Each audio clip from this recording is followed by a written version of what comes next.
31절에서 40절인데 저희가 하나님의 말씀을 볼 때는 조금 일어나서 같이 읽도록 합니다. 먼저 찾으신 후에 같이 읽어 나갔으면 좋겠습니다. 31절에서 40절까지 찾으시고 다 같이 자리에서 일어나셔서 같이 한 목소리로 읽도록 하겠습니다.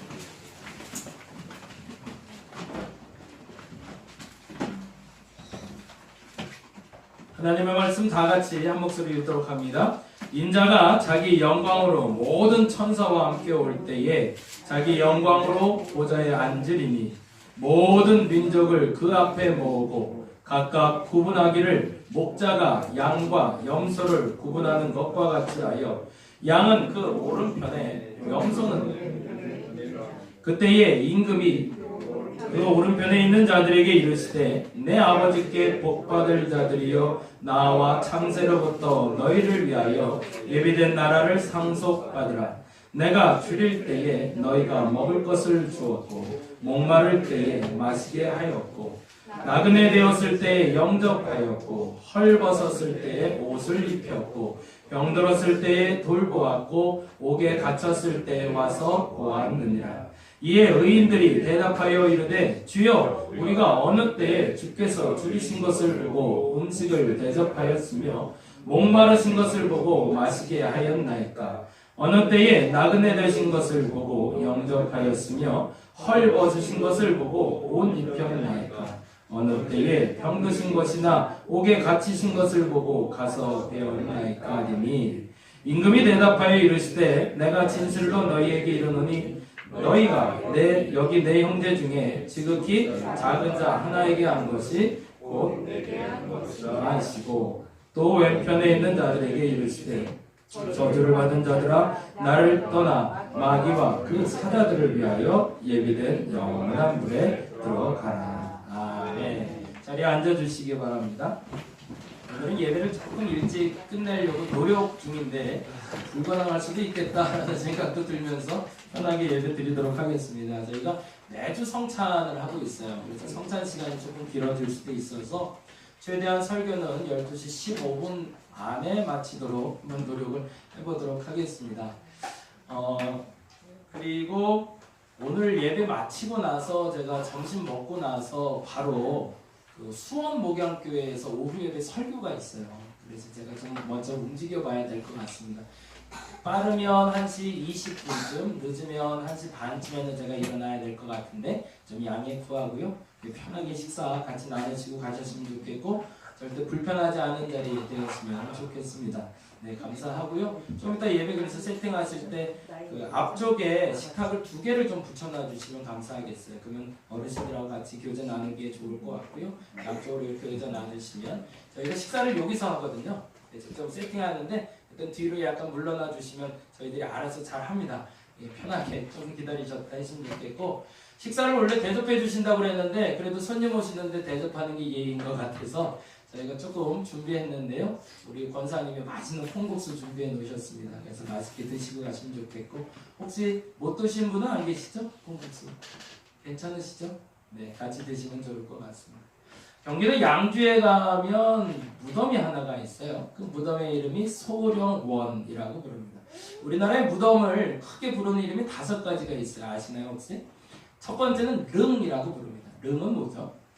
왕이 묻힌 자리. 그리고 또 왕비가 묻힌 자리를 릉이라고 부릅니다. 그리고 또 하나가 있어요.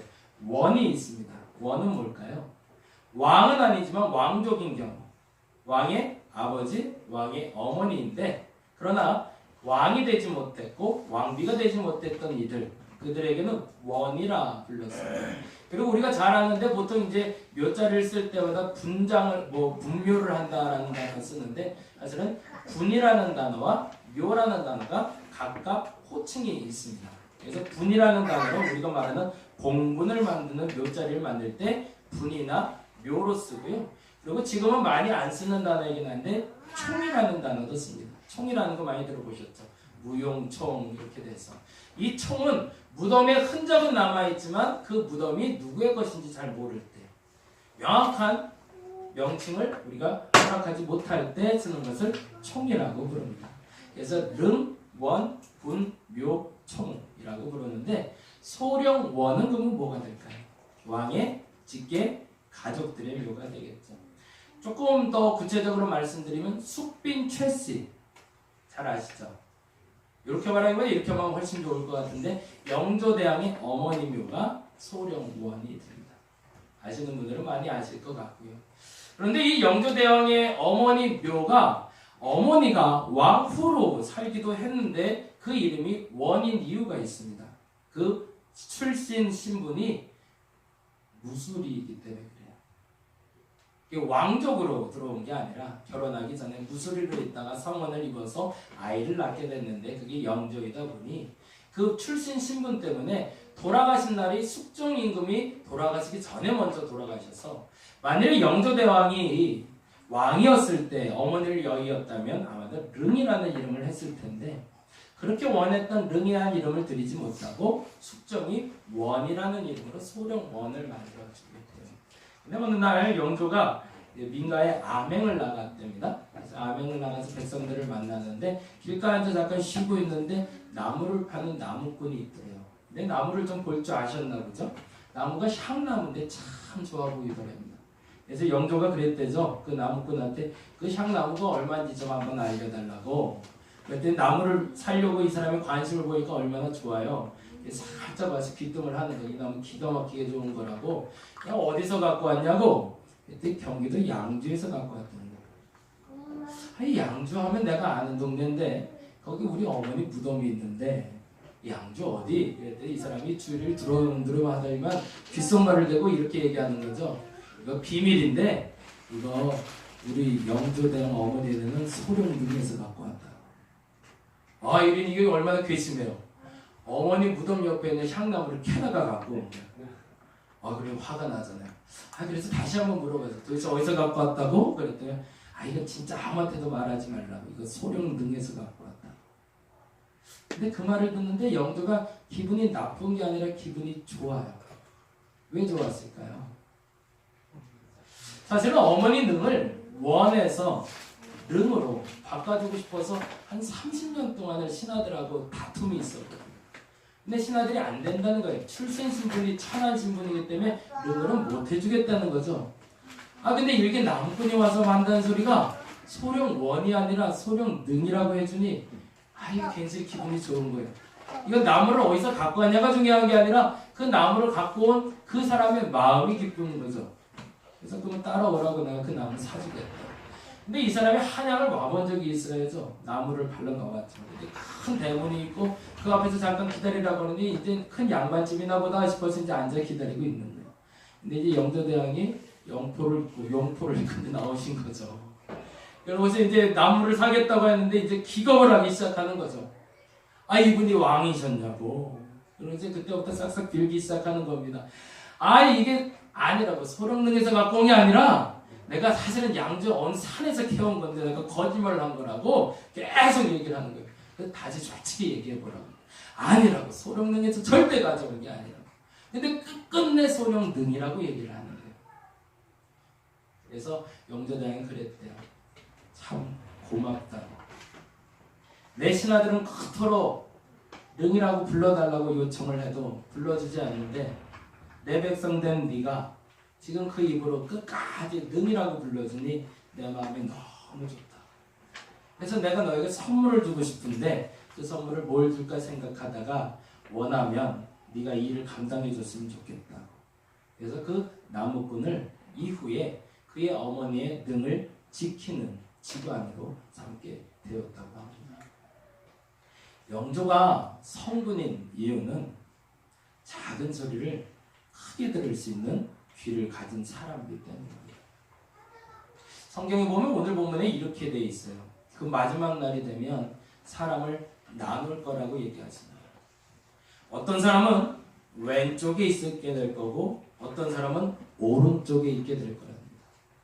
조금 구체적으로 얘기하면 한 사람은 심판받아 영벌에 처하게 될 것이고 한 사람은 영생에 이르게 될 거예요. 근데 그 기준이 뭐냐고 물어보실 때 주께서는 다음처럼 이야기를 하십니다. 같이 한번 읽어볼까요? 25장 마태복음 25장 다시 한번 찾아가도록 합니다. 25장 35절부터 읽도록 하겠습니다.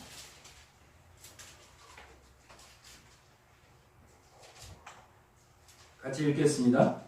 내가 줄일 때에 너희가 먹을 것을 주었고 목마를 때에 마시게 하였고 나그네 되었을 때에 영접하였고 헐벗었을 때에 옷을 입혔고 병들었을 때에 돌보았고 옥에 갇혔을 때에 와서 보았느니라. 그들이 오른편에 있게 된 이유, 영생에 들어간 이유가 이 이유 때문이라는 겁니다. 근데 그 다음에 이렇게 돼 있어요. 37절에 아주 재미난 표현인데 이 말씀을 저와 여러분이 기억했으면 좋겠습니다. 37절 꼼꼼하게 한번 다시 천천히 읽어볼까요?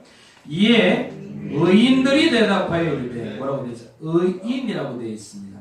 의인들이 이렇게 대답합니다. 뭐라고 되어 있죠? 주여, 우리가 어느 때에 주께서 줄이신 것을 보고 음식을 대접하였으며 목마르신 것을 보고 마시게 하였나이까. 그 말은 뭘까요? 알고 했다는 건가요? 모르고 했다는 건가요?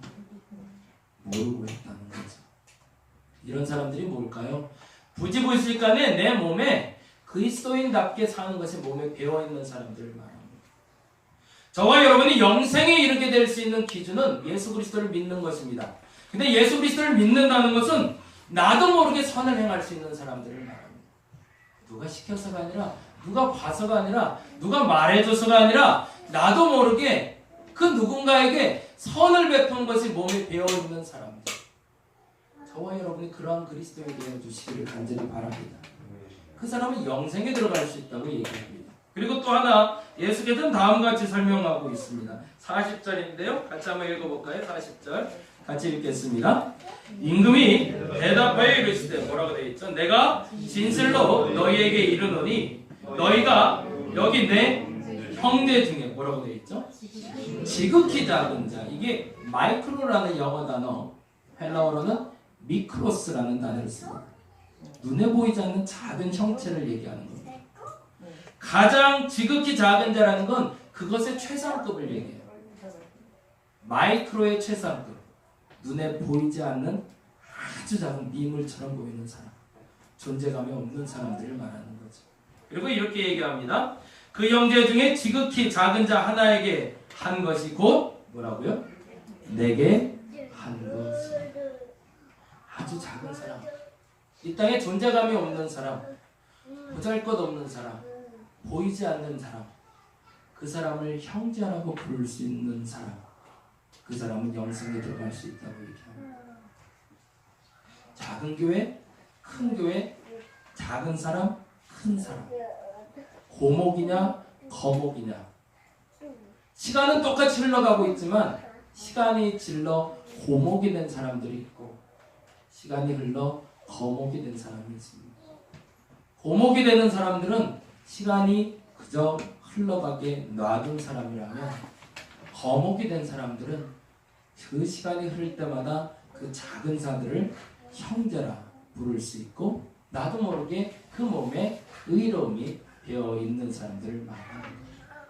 저와 여러분이 그러한 그리스도에 되어 주시기를 간절히 바랍니다. 우리 다림목교회가 지금은 작은 교회입니다. 근데 앞으로는 고목이 되지 않고 거목이 되려고 합니다. 그러면 어떻게 해야 될까요? 지금 내게 있는 사람 중에 가장 작은 자를 찾아가 주시기 바랍니다. 그리고 그에게 얘기해 주시기 바랍니다. 너는 내 형제라. 그럴 수 있다면 우리는 거목이 될 겁니다. 근데 만일에 사람이 조금씩 모이기 시작하고 교회가 안정되기 시작하며 나만 바라보고 있고 솔직히 더 높은 사람들, 더 나은 사람들만 바라볼 수 있는 교회가 된다면 우리는 고목이 될 겁니다.